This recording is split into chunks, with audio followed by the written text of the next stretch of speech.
Hello, everybody. Welcome to the Saving Humanity podcast. I'm back with two guests that have made a huge impression on me, and I think you're going to love. So thanks for being here. I'm joined by Jeff Briner, August son, Steve Briner. Thank you, sir. How you doing? August son, great. Good. And, you know, I've been thinking about how I wanted to lead this podcast off.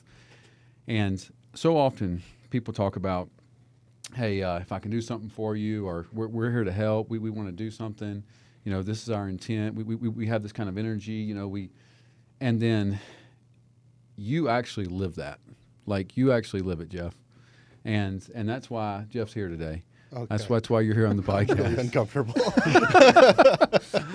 Because you, sir, actually, I have seen so much. So I have a friendship, obviously, but a working relationship with Jeff and Steve. And I have seen when the bullets are flying, when it's not always great, when there's stressful situations, I've seen a man who has unconditional love for their fellow man. The clients, I've seen you have unconditional love for your employees, which is in 2025 when people talk about the CEO of this company, you know, and there's so much, you know, anger toward business, you are built to last because of how you treat people. You know, and I put you in that, just knowing you, how you've treated me since you first met me.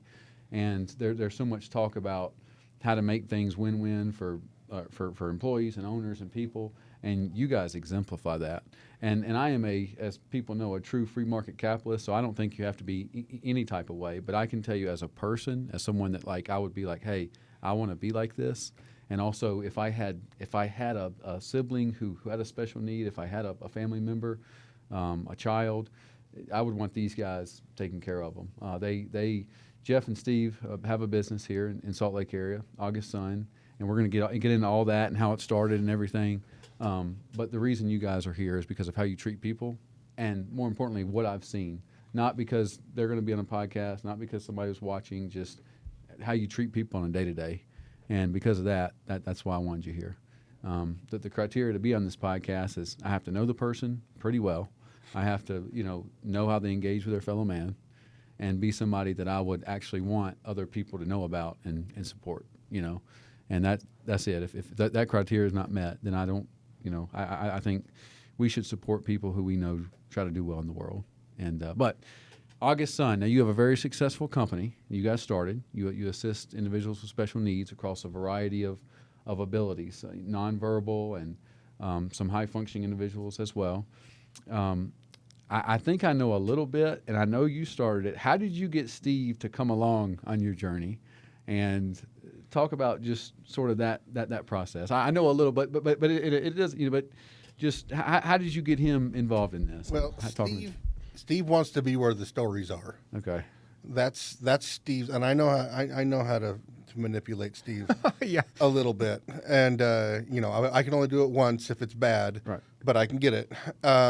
But I knew that this would be good, and I knew that this is the industry that I wanted to work in, and I knew that this is where I wanted to devote my time as a career, and I knew that I didn't want to continue doing that for the company that I was with, and I just talked to Steve, and I wanted to. I just said, "Would you want to do this with me? Either you could fund it, and I could pay you back over time, right, or we could partner or whatever." And he said no. And did I say no? You did. You said I brought Chrissy over to your house. I know. This is interesting to talk about because I remember it differently. But you totally you turned me no outright, and and then a week later, you called me and you're like, "Jeff, I was thinking, and I'd like to help you start a business." And I was like, "That is a great idea, Steve. Where'd you come up with that? I love that idea. Let's do that." Steve, That's awesome. Steve is an ISTJ, and my dad is an ISTJ, if you're familiar with it. A little bit. You can explain, though, for our audience. I'm an ENFP, so Steve and I are literal opposites. Okay. In this, I almost said Braxton Hicks, Myers-Briggs. Could not be more opposites. Okay. I would Could say. not be more opposite. Yeah. It just today we locked eyes in a moment, and he's like, I'm going to choose not to battle you on this one. And I said, sounds good. Awesome. I like that. Just today. I like that. I like that. And anyway, so I said, that's a great idea. Let's do that. And we did it. And there was never a moment when I didn't think it was going to work. But I didn't anticipate having Right. success at this rate. And when I say success, I don't mean dollars in the bank. I mean just the vast impact Yes. this has Yes. had I agree. on me. I agree. What's been the biggest transformative, I guess, in your own life? What the person you've become? And Jeff has unbelievable patience, and I'm telling you, I teach kids, but I also for the past 6 years in different places, different states, and I still do. I work a lot with adults with special needs, over 40 hours a week, and you have your ability to deal with people, both clients and employees, to be quite honest with you, is unparalleled. Your ability to have people like you and to want to do stuff for you and it is, you could do a master class on people. It's such an underrated. There's so much talk about AI and the automation, but the one thing AI will never automate is our ability to deal with people, to have that within us, to be able to connect and serve our fellow man at a high level. And Jeff, you have that, and that's the reason you're successful. One of the reasons you're successful. But what's the biggest transformation you've seen in your own life? And Steve, please answer this too, as far as the person you've had to become to actually make this so successful and a reality and be able to touch so many people's lives. Something that I've had to really transform into. What's the biggest? I was going to say, first of all, if you keep inflating my head, it's not going to fit in frame. Okay. It's hard to talk about ourselves like this. Yes, it I really. know, but- It's hard to talk about myself like I'm this hero, because I don't see myself this way at all. You are. I'm just. But I understand. Thank you for saying that, because that did need to be said. Right.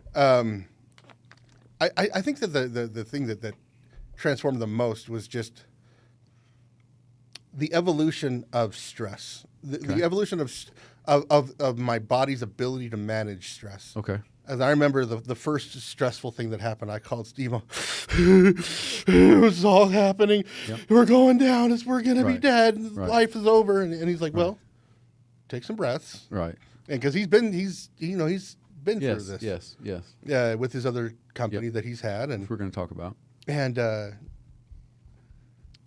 I realized, once you get through that, then that becomes your new baseline for a manageable stress level.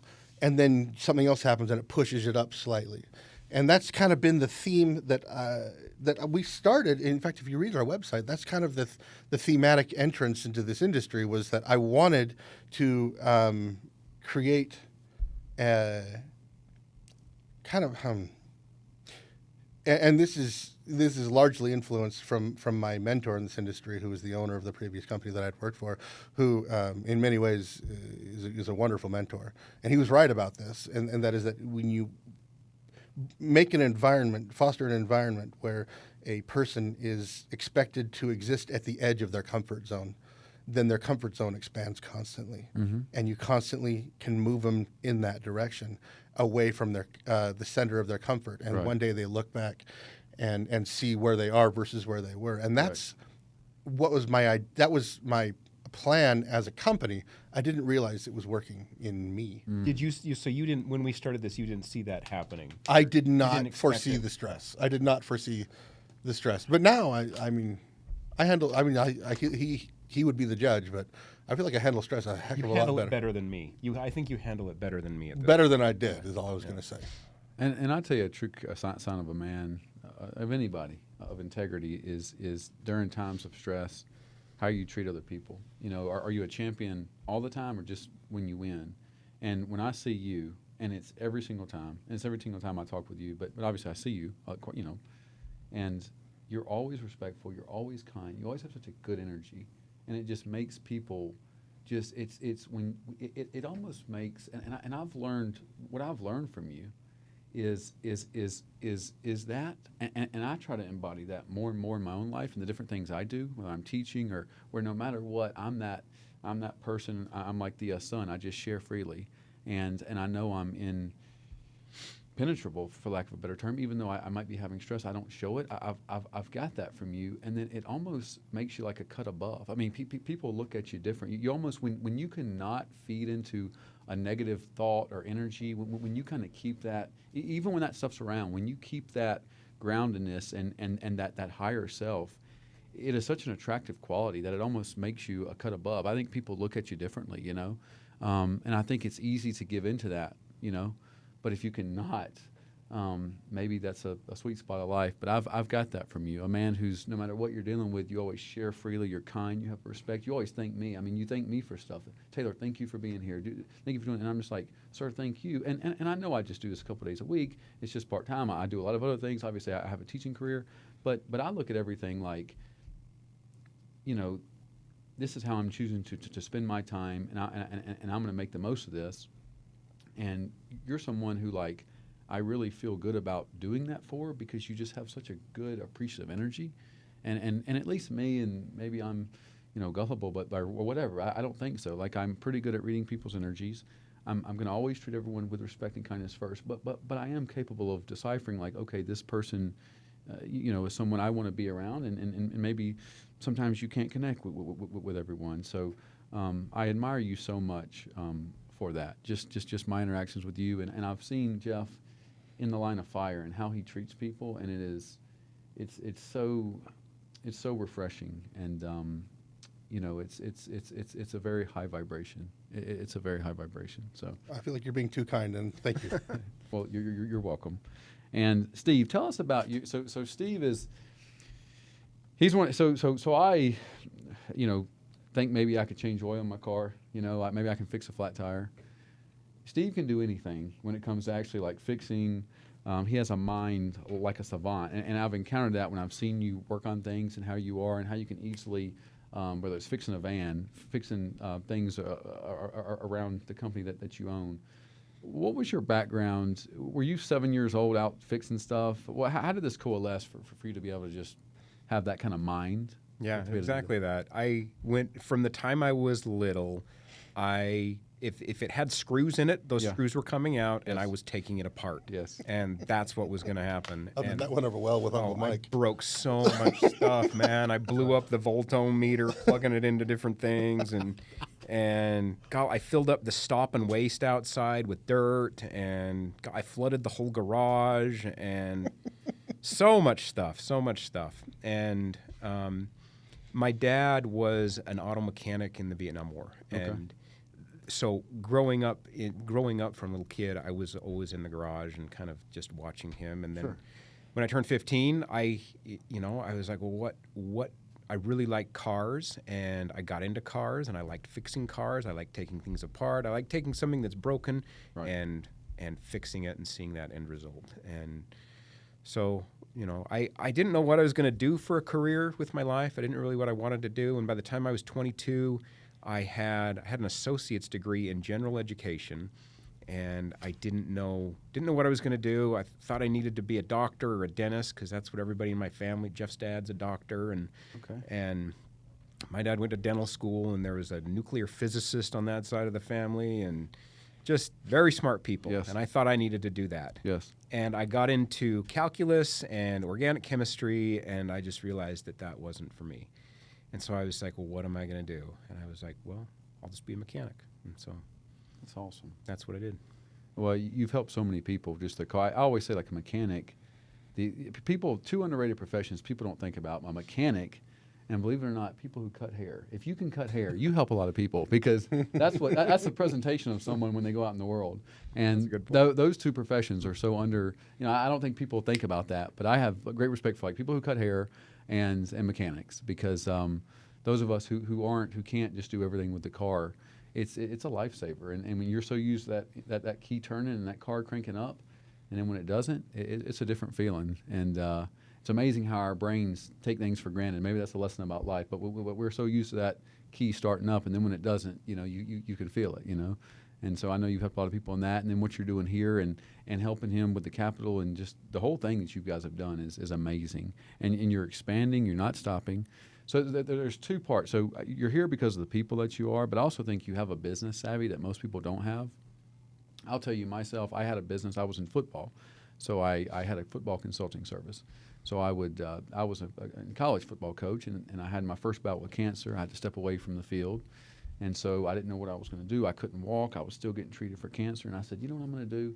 I'm going to market myself as like a consultant. I'm going to call every single college in America. I'm going to contact every single agent to do evaluations. And I did it, and it took me about a year, and then suddenly I actually started doing it. And all the way to doing stuff at Georgia Tech. I got a Georgia Tech shirt on right now, and all the way to Charlotte and Rice, all the way to back when they were the Washington Redskins. I did work for Bruce Allen, the general manager. And so I learned that if you just really work hard at something and you never stop, believe it or not, you can get better at it. I don't know if I was any good, but I got better, And so obviously I had a coaching background. I'm from the Southeast where football's big. I played. My dad was a coach.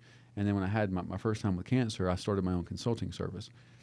But I was a one-man show, and I didn't have the systems in place. I didn't do enough to where I thought I could really do it. I was working 15, 16-hour days, and I was I was earning a living, and I could provide for myself. But I was like, man, if I have to watch one more play, if I have to analyze one more player, I can't do it anymore. So I did it for 3.5 years, and I said, what? Just so you know a little background on me. I worked in football for 3.5 years, and after coming to the point of really just thinking I would rather just live like doing anything else, I said, what do I really love? And I knew I loved teaching, as I taught before, and I loved working with people. So I said, what if I just taught school? And then I started working with, first it was teenagers who had like health issues, and then it was folks with special needs. And the one thing I think I do have is I really try hard. I try to be a person who has an open mind, who's empathetic, who shows up. I've never missed, this is one thing about me. I've never missed a shift at work.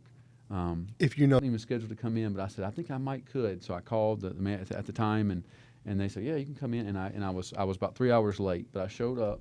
And for me, I think and maybe it's a weakness, but my dad was big on, my dad never missed a day of work. He always got up, and he never missed. No matter what, he never missed. And I always feel like I'm missing out if I don't do what I'm supposed to do. If I sign up to do something, and a general rule, I think is if you promise someone you're going to do something, you should really try your hardest to get it done. If you can do that, and the times I've done that, usually good things happen. And over time, I think you can build a reputation as someone who's dependable, and someone who's trustworthy,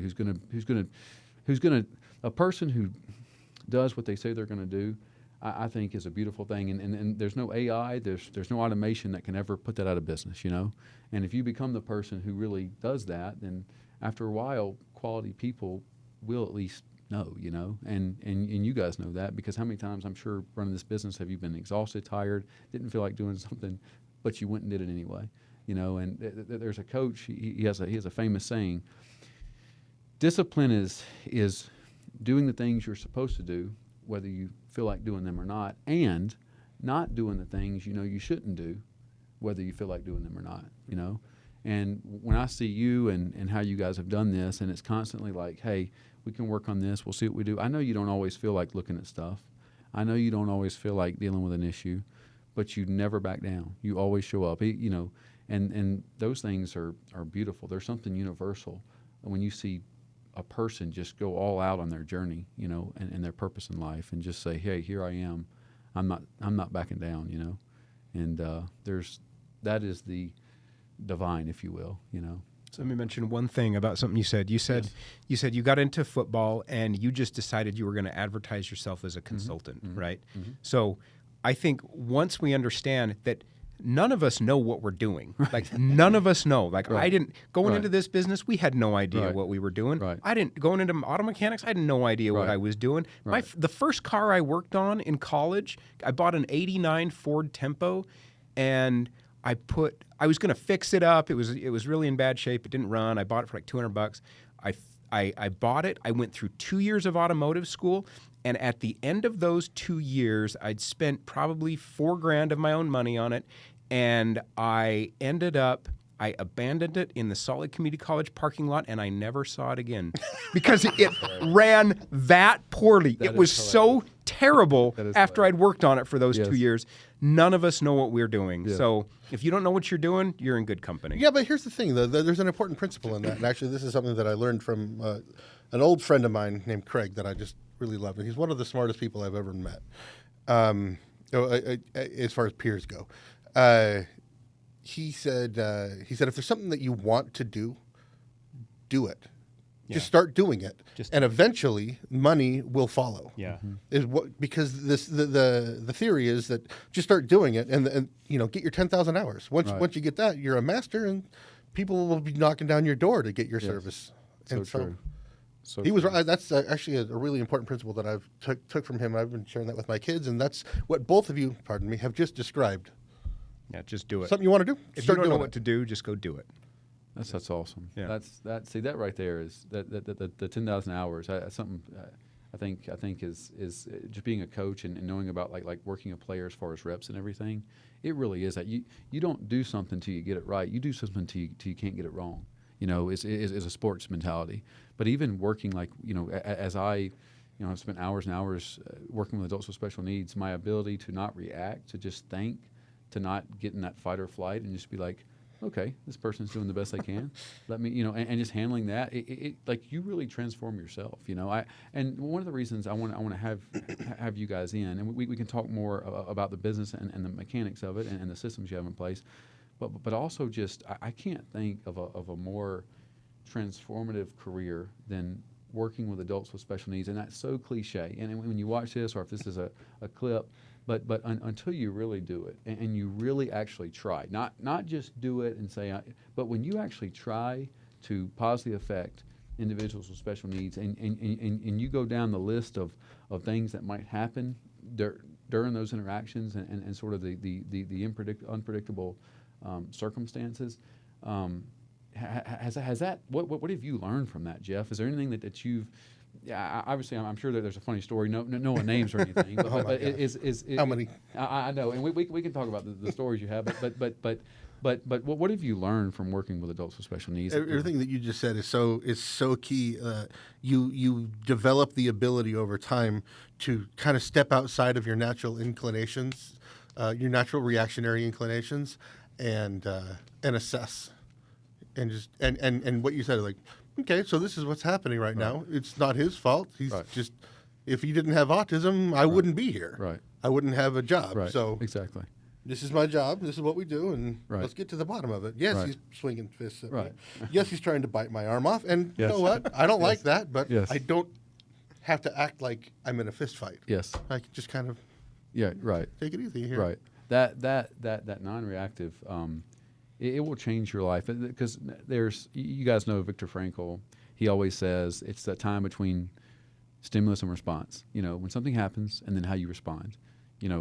That time is so crucial because you're preparing yourself to actually not.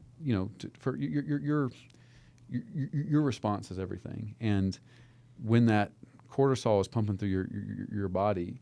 I meditate. We have a sponsor, Zia Zensations, at the front, and I'm going to do it. But I meditate. I read Eastern philosophy. I take cold showers. I eat a very paleo based diet. I eat the same thing every day, as you guys may know. But I'm, but all those things, you can't live in a cave your whole life. You have to do those things and then go out in the fire and test yourself. And I genuinely like putting myself in uncomfortable situations. I think one of the reasons I stretch myself as much as I do, you talked about being on the edge of the comfort zone. Well, I work normally, 80-something hours a week. Not that that's a big deal, but one of the reasons I like to stretch myself is because, you really do transform yourself. And then you mentioned earlier about the stress. It's like everything just gets easier. It's like it doesn't get easier because you want it to. It like you get better at the old Jim Rohn quote. Life gets easier because you get better. Don't want life to get easier. Want yourself to get better. And working with adults with special needs it's unparalleled in its ability to transform you to a more patient person. And also, I know this from working with kids. I can go and work with any student, any kind of student, because I'm trained so well through working with adults with special needs that no matter what, I'm going to be calm. I'm going to have a very open, empathetic mindset. And 99% of the time, I'm going to be able to actually connect with that person. And after a little while, we're going to have a decent rapport. And it's only through staying in that fire, not through the meditation and the cold showers, but actually staying in that fire when someone's spitting at you, trying to hit you, do all these things. And, there's something about that in life that I've learned, because I used to be more into the meditation and things, but it was always like, then I'd go sit at my desk and then do my football job. And then going to the grocery store, and I might be a little sarcastic here, but going to the grocery store, if it's like a long line, you're like, man, it's a long line, and even though I spent 30 minutes meditating. So I think, one of the things that for me has helped me is like, you got to go into the fire, and it's not, you can't live in a cave after you meditate. You do all those things to prime yourself, and then you go into the fire to actually live, and then don't label it as good or bad. Just label it as like, this is a beautiful experience. This is the iteration of life I'm experiencing right now. And it's kind of a beautiful thing, That's such an It's interesting not concept. good or bad. Yeah, I love That is exactly what I It's wanted not to good or bad. punch on right there. That's something that's been close to my mind, like just only in the last year. Yeah. me Stop too. stop identifying situations as good or bad. Yeah. Like I have a successful company. That's neither good nor bad. Right now, it's good. Right. Or at least I perceive it to be. Right. But maybe there's things happening behind the scenes that I'm not aware of that make me look at this and go, man, that's going to be bad. And above that, it's like, we're never going to get this moment back, which is Right. this beautiful moment that we're having now, which is, this is believe it or not, this is as great as life will get. And then in an hour from now, wherever you're at, if you're with your family, that's as good as life will get, And so that there is no, so I'm a very motivated individual. I've invested since I was 21 years old. I have all these, things I'm working toward in my own life. But at the same time, it's really irrelevant. Like this is the greatest moment of my life. And in 3 years from now, that'll be the greatest moment, And it is just the next generation that I'm experiencing. And you almost have a very Zen-like mentality, a company that you guys have and That culture is spawned by this guy. He is very Okay, Zen. why do you say that? You're just very Zen. You're just very Zen, and I don't even understand the word Zen, but but as far as just from the context I've heard it used in, Right. You are that way for sure. Is there any story, especially from the early days, any story you can tell in just a minute or 90 seconds that you think would be like, that you think would offer value to people? Was there ever a moment where you're, just in your early days of building this company, or even, within the last 2 or 3 years, that you think, if you told in the next, couple of minutes that people would find a value? Oh, I got a fantastic Yes. story. Okay. Okay. Oh, I love okay. it. And then I'm excited. Okay. So even before we had begun the company, Jeff and I have always been friends. We were cousins. We were growing Sure. up. And, Yes. And Jeff, we would always play video games together. So Okay. Jeff was working for another company. He had clients, and he could just go anywhere with them. Sure. And he's like, well, let's go over to cousin Steve's house Yeah. and play some Metroid or some Gradius 3, whatever. So he'd come over and he'd bring clients over to my house. And I had never worked with people with Right. autism or disabilities. Right. And so he brought this guy over. I don't remember his name, but you could ask, he's always looking at calendars, right? Okay. You could, Gabriel? Okay, yeah. Yes, that's right. Gabriel and Christy were the two he brought over all the time. Gabriel, dude, you could ask him. You could say, Gabriel, okay, September 13th, 1929. And he'd go, To Tuesday. Thursday. Wow. And you look it up, and he was right. Every single time that guy was right. Amazing. He couldn't tie his shoes. Right. And right. I was like, oh my gosh, I could not believe. I'd never been around those types of people ever. I was like, oh my gosh, this guy is the coolest guy I've ever seen, been around in my entire life. Right. And I was like, I remember it differently. I remember I was like, you needed to make more money. And I was like, well, why don't we start a business? That's not the way it was? Okay, I'm not saying you're wrong. I'm just saying it's not how I remember it. Oh, okay, whatever. But everyone's the protagonist in their own story. Yeah, right? exactly, Right. exactly. It's awesome. Anyway, Great story. that was kind of my first interaction. I was like, wow, this could be cool. And since I've met just amazing people. What do you think? What do you think being cousins has played in this? You guys being cousins, and what role do you think that how has that affected your relationship as cousins? Do you think you could have done this long if you weren't cousins? That's a great question. Yes, because of the nature of our personalities. Having nothing to do with our familial relation, he is the least money-driven person I've ever met in my entire life, and I say that with no reservation. In fact, I don't imagine anyone has ever met any person as that is less concerned about money. Steve doesn't care about money, but he hates to see it wasted. Me too. I'm the same way. That's exactly who he is. I'm the same way. And I've not always been exactly that way. Mm-hmm. But I am more that way now since we got into business together because I saw the value of that. Mm-hmm. I saw the fruit of that, and I was like, that's a much better way to live. Yes. And so Do you see us? I don't worry about money. Do you worry about money? not anymore? ever. Yeah, I never worry about money. What I think the key to business is if you're worried about money, if you're in business to make money, you're not going to make any money. Right. If you're in business to take care of people and understand how you can better help people, then you don't have to worry about money. The money will just come. And as long as you use that money to do good and to help people that God puts in your path, you'll be okay. And I can tell you, like I do a lot of different things and work outside of teaching and with adults, and these guys really do this. These guys within their company, they will. You'll staff it appropriately. You have a bigger picture mindset. Sometimes there's been times where, where I will write you or somebody and be like, hey, this is a waste.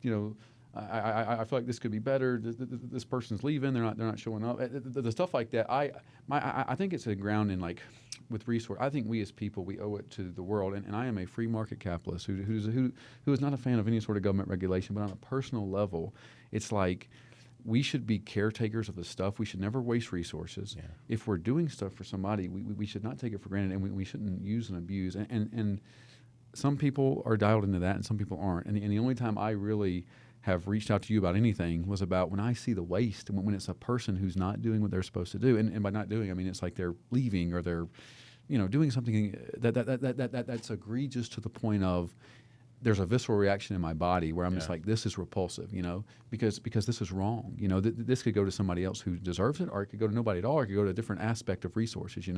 I have an old phone and I drive an old car, and I'm always constantly, fixing things or doing. But I never. I just believe that like the more you can delay gratification, the more that you don't have to consume, and the more that you can take capital and just time and energy and put it toward things that really matter, that like over time, that's how you build a civilization. And then in your own life, if you can also practically live that way, where it's like delay gratification, don't waste anything. You don't always have to have something. You can just enjoy the person you're becoming in the process, take refuge in that. And then over time, even in my own life, I'm almost to the point now where I have financial independence, where if I didn't have to work, I have enough assets that I own. And, it's amazing how that actually frees me up to where now I work more than ever. I enjoy it, and it's just fun. That's it. You It's can just work fun. because you want It's to. just fun, and to do good. But I never, I make maybe a little over six figures now. But growing up as a teacher and as a guy who was like a high school coach and worked in lower levels of college football, I made like $35,000 a year. But I saved what I could, I invested what I could, and then over time it compounds. If I can say one thing about business that this man taught me, the first time I ever.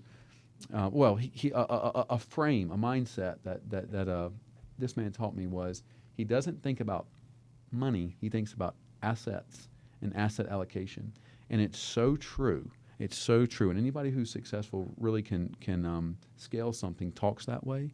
But it's not about and this is something for anybody who's watching this. But it's not about money because inflation can eat it away and all those things. It's about you have to own things. I have my own things I invest in, index funds or crypto. But you told me that when I first interviewed with you. I came down there. I met Jeff. I didn't know what to expect. I thought he was I had like maybe 2 days, an afternoon or something open, and I have a thing where I don't like white space on my calendar, so I have to do something. I mean, I'm like the one day I don't work after school. I teach school, so I work on the weekends, 14 hours each of those days. But the one day I come in here and do this. and then I go out and edit it and do all the work for it, and I go out and get sponsors. But I met with you.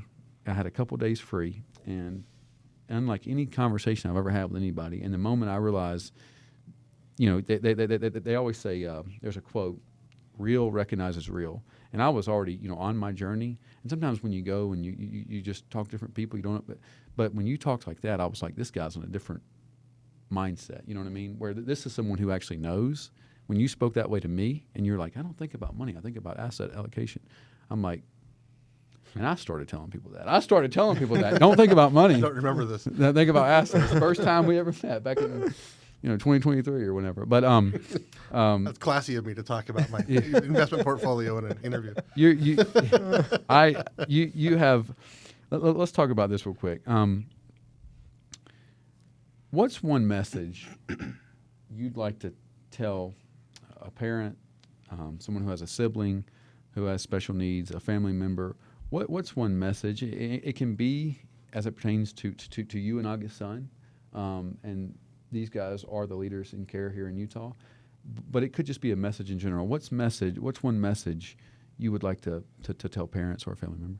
Help does not equal failure. So many times I see parents, moms feeling as if they've failed because their son's moving into a residential setting with roommates, and I tell them all the time, this was always going to happen.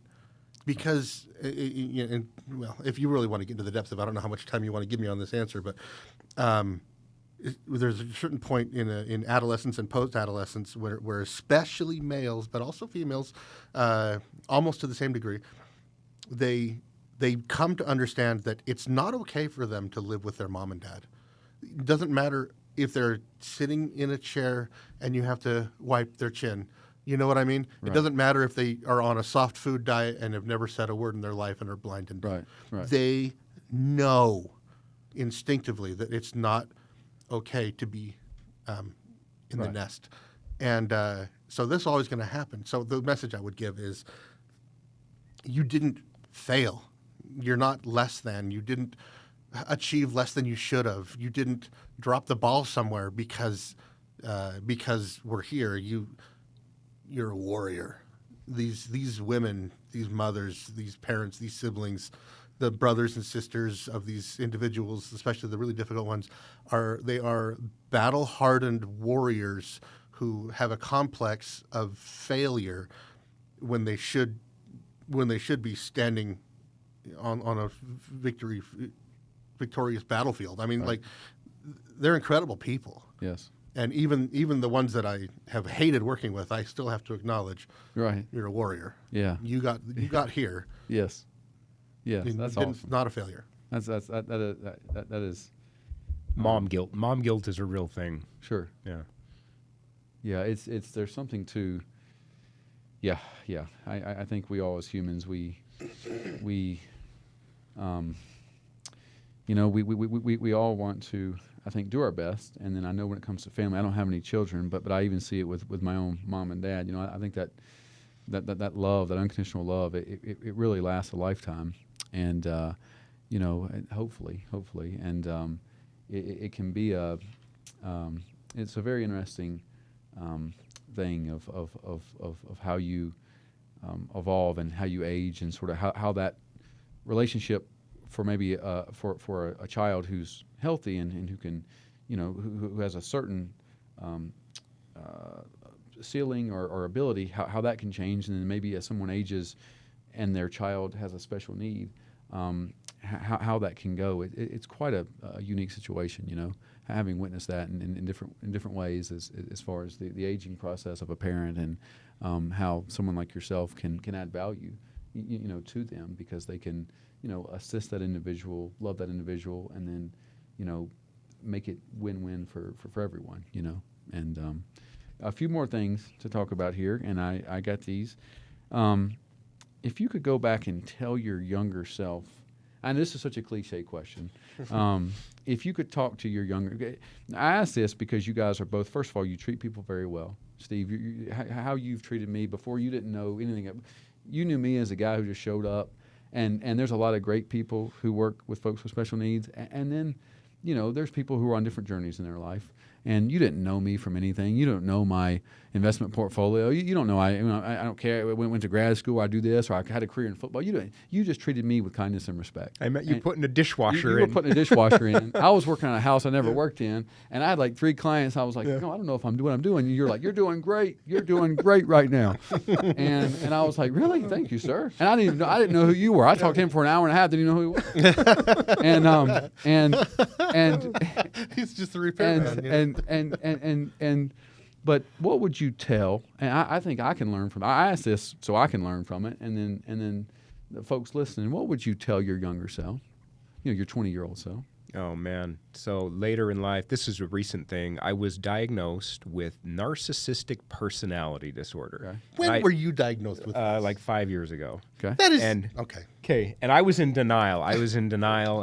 am I. Go on. And, you know, it was a licensed therapist. She diagnosed me with that. And, you know, I can totally see it in myself. And I denied it, and I would tell my younger self not to think that you're the center of the world, that you're not in charge of everything, and you don't know everything, and now I don't know anything. And Right. I would say there's a thin line between narcissistic personality disorder and just a touch of the tism. Okay. And I would say you're more in category B.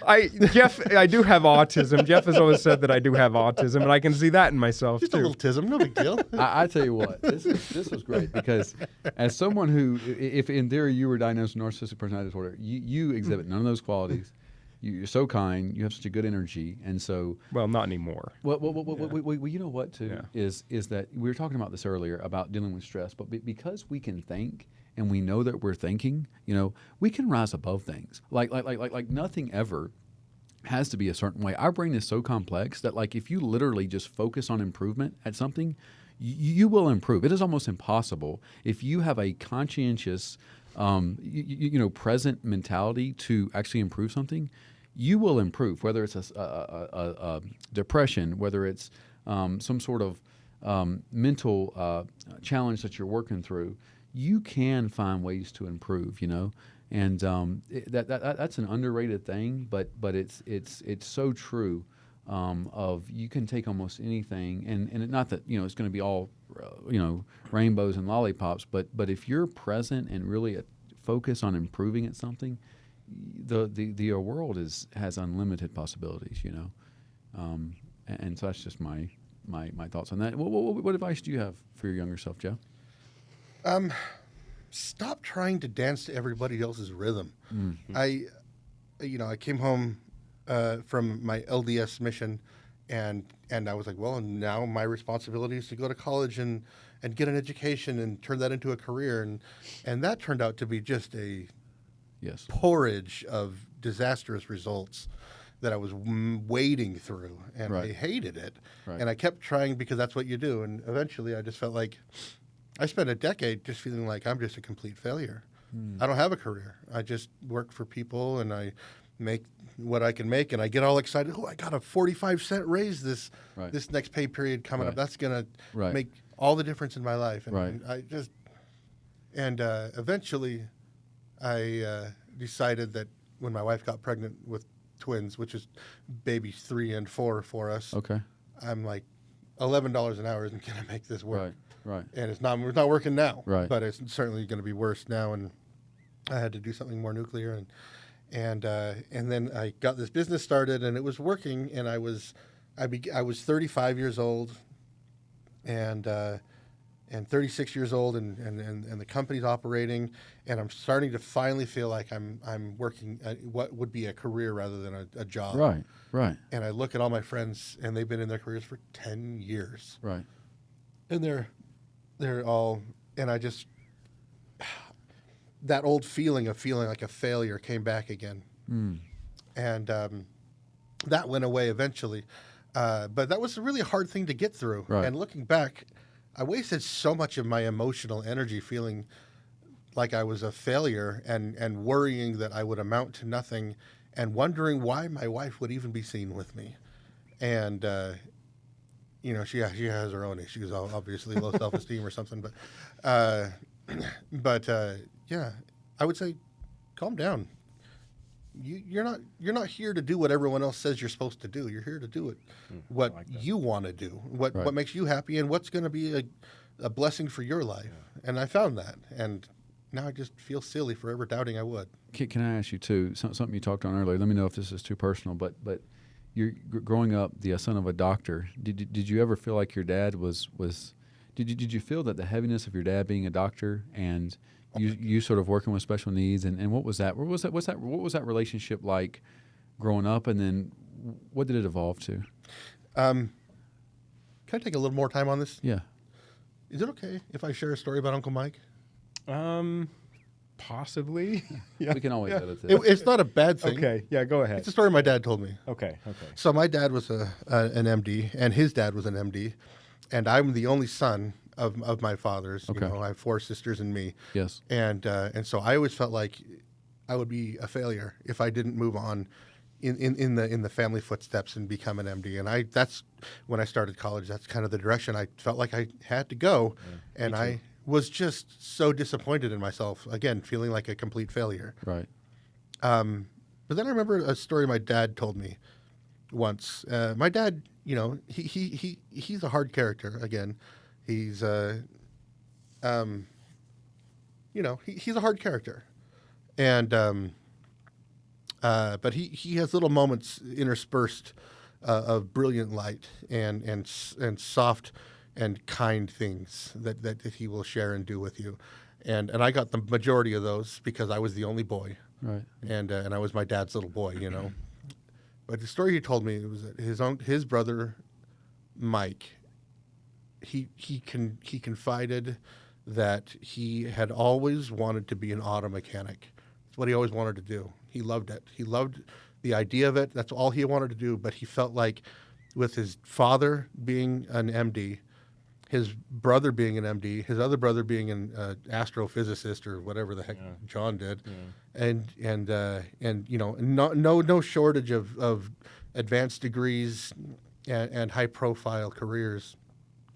He just felt like he wouldn't be accepted by his family if he didn't, and so he went on and he went to dental school, and he wasn't happy.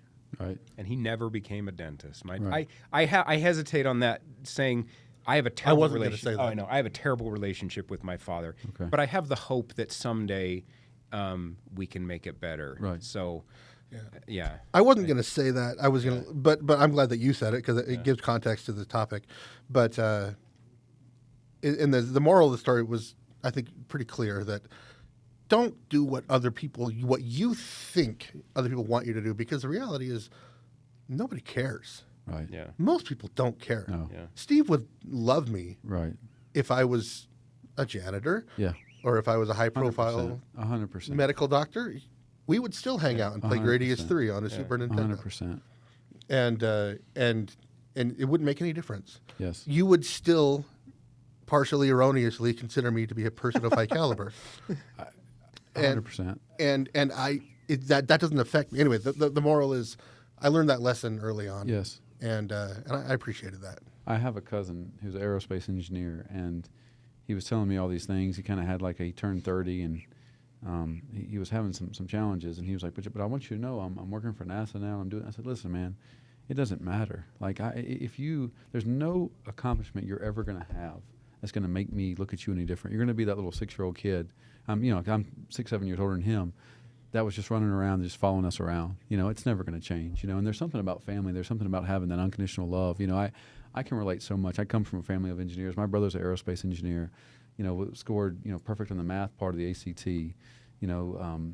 Is a very I think successful aerospace engineer, and I was a football guy. I was a football coach, and I had that chip on my shoulder from feeling like, man, maybe my mom looked at him this way or that way. And then that's why I started investing in different things so early. I was like, I'm going to make it. I'm going to make it.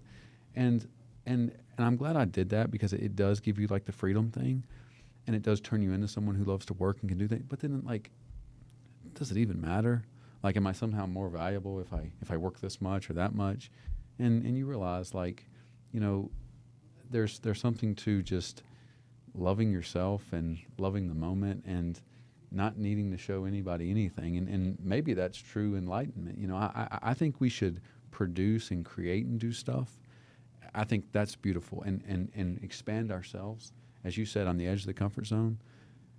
That's a beautiful thing. But as far as doing something for an external or even to prove to somebody or to prove to yourself, it's a game you'll never win. It's a game, no matter what, you'll never win. And it's just like chasing, it's like there's an old, I think, Buddhist proverb where it's like, when you're attached to something, you just chase it through these caves, and you never get it. You just keep spinning around and around and around because you're attached. You're trying to get something, whether it's validation from someone, that no matter what, you want them to like you, or if it's something, if it's a job, if it's a career, whatever it is that like you're like, man, I have to have this to complete me.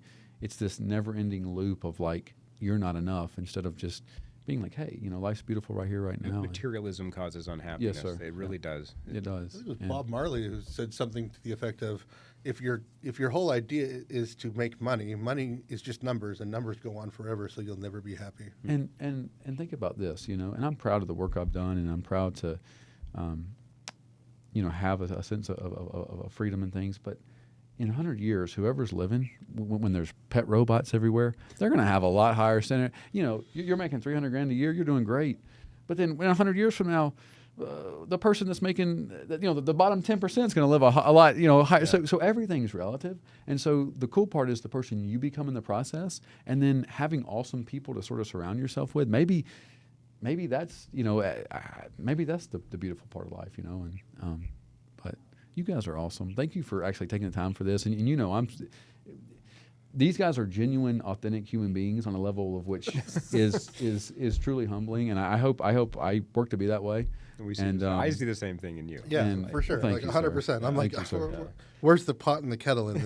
We are, it's an honor to have you here, and you've helped a lot of people. We're going to have you back again. There's so much I didn't even get to, and we were just talking, but I want to be respectful of your time, and thank you for being right here right now. And those of you who are watching this, we hope you enjoyed the Saving Humanity podcast. If I can, real quick, ladies and gentlemen, we have a sponsor, Zia Sensations. Now, Zia, I know personally Mr. Joe Zia. I taught his son in school, so I have a relationship with the family. These are first-class human beings. They have Zia to be able to supply people with essential oils, with different products that can make them healthier, add value to their life. I have a necklace here from Zia. We also have some essential oils. But everything that they have is homeopathic. It's to try to add value to people's life. Zia was a true journey of how they started with someone who had a dream. He put his mind to something, and he kept working at it. And he's an awesome person. He helps people. And I know personally, I've seen the kind of person he is and the kind of family he has. And the Saving Humanity podcast is proud to work with Zia. And if you're in Southtown Mall, you know Buddha. If you're ever near Southtown Mall, go see Zia, and they're awesome. So thank you so much. Thank you, guys. Thanks for Thanks having us. And Thanks, Taylor. Sorry if I took too much of the time. You did great. I'm in